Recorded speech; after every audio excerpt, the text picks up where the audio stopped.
هذه الجنة لا يدخلها إلا الطيبين، كما قال الله جل وعلا في سورة الزمر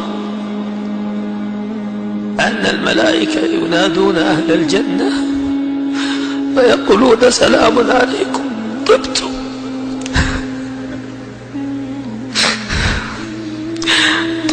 فادخلوها خالدين.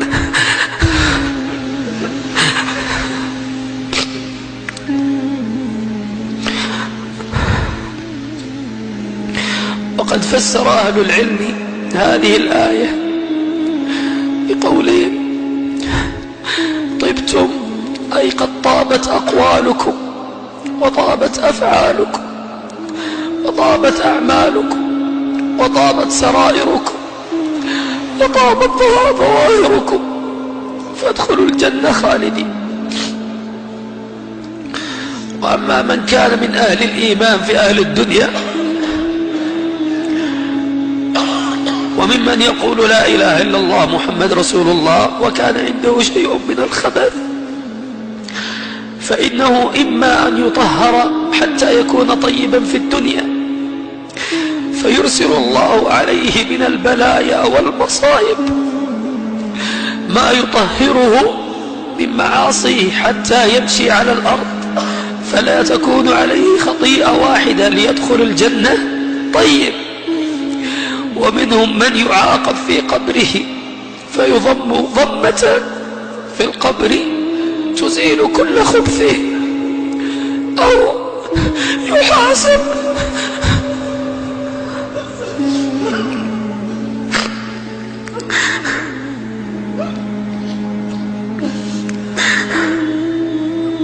يحاسب في القبر أو في أرض الحشر أو يصفى في نار جهنم والعياذ بالله حتى يدخل الجنة طيب، أنه لا يمكن أبدا أن يدخل أحدنا الجنة وفيه مثقال ذرة من خبث، ولكن الطيب سبحانه وتعالى لأنه طيب جل جلاله ينادي عبده يوم القيامة فيقرره على ذنوبه: ألم تفعل كذا تفعل كذا تفعل كذا؟ فيقول: بلى يا رب. فيقول الله: وهذا كله من طيبه. انظروا إلى هذه، من طيبه جل جلاله أنه يقرره على الصغائر ولا يقرره على الكبائر. فيقول: يا عبدي ألم تفعل كذا؟ فيقول: بلى، وهو مشفق من الكبائر يعلم نفسه ماذا فعل. فيقول: يا عبد ألم تفعل كذا؟ فيقول: بلى يا رب بلى يا رب بلى يا رب. فيقول الله: اذهب فقد سترتها عليك اليوم وأنا أغفرها لك، سترتها عليك في الدنيا وأنا أغفرها لك اليوم.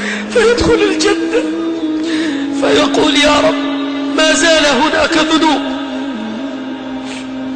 لأنه يقول: اذهب فقد سترتها عليك اليوم وأنا أقلبها لك حسنات. ليه قلبها حسنات؟ لأنه طيب، والله لأنه طيب جل جلاله، لأنه طيب.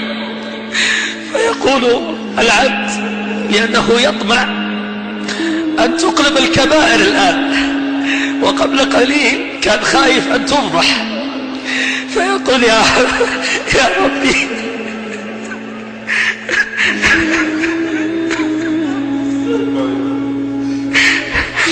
يا ربي ما زال هناك لي ذنوب. فيبتسم الله وهنيئا لمن ابتسم الله له لأنه طيب.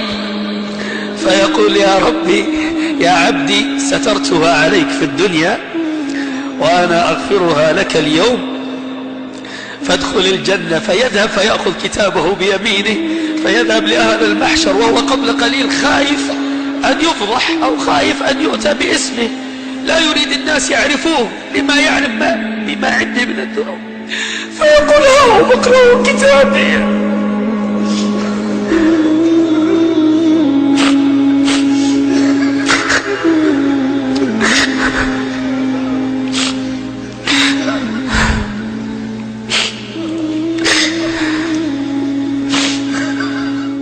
اللهم يا طيب، اللهم يا طيب، اللهم يا طيب،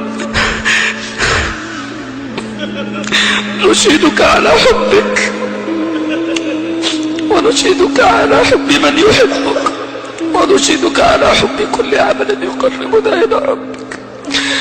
فاللهم يا رب يا طيب، طيب أقوالنا وطيب نياتنا وطيب سرائرنا وطيب أعمالنا وطيب أفعالنا وطيب أخلاقنا وطيب زوجاتنا وطيب أولادنا وطيب مكاسبنا وطيب أرزاقنا.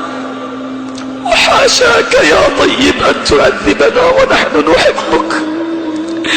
اللهم يا طيب نشهدك على حبك ونسأل الله جل وعلا أن يعفو عنا وأن يرفع درجاتنا وأن يغفر لوالدينا ولكل من قال آمين. اللهم آمين. صلى الله وسلم على سيدنا محمد وعلى آله وصحبه.